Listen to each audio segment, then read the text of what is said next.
Okay, so the rain has subsided quite a bit, and I was just about to have an afternoon tea, and then it occurred to me that this might be a really good opportunity to actually provide you, the listener, and the reader, or potential reader, with a little bit of information about me and a little bit of background about me.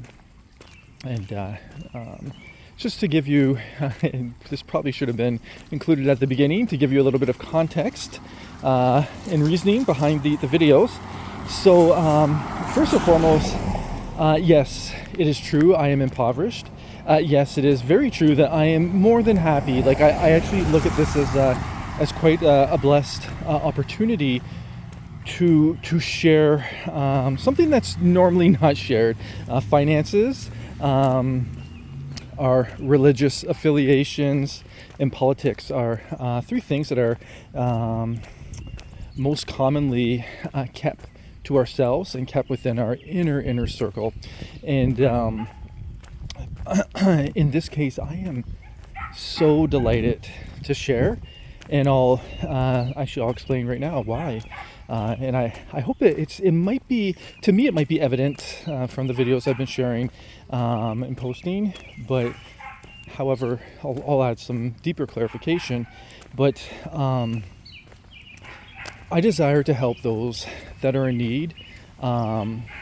That's my first priority, is wherever the need is, that's what I want to address, and that's what I desire to help. And I can only help in areas where I'm qualified to help. And so we're say with, for example, or even areas where I'm qualified to provide some insight. So a good example would be, I'm a minority. I grew up as a minority in a small town, and because of such, I was exposed to a lot of severe racism. And I mean, to the point where people threatened to murder me because of my race. So that's a thing.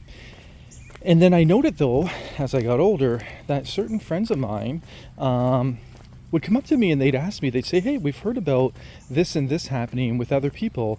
And then we're thinking, I wonder if, and they'd say my name, had ever experienced racism himself. And we just never, it was just something that was never talked about, because in your circle of friends, with your close friends, and the children you grew up with, those things just weren't tolerated. And I remember how much that, it only warmed my heart. But I remember thinking, oh, this is so wonderful to see. Like, there's so many caring and compassionate people, but I never looked at reality, or the reality that I grew up in, through the lens of their perspective. Meaning, the things that I struggled with, or the barriers that I faced, and the obstacles that I faced, weren't necessarily like, I would just automatically assume that these are commonplace for everyone else. That was always my just my default thought.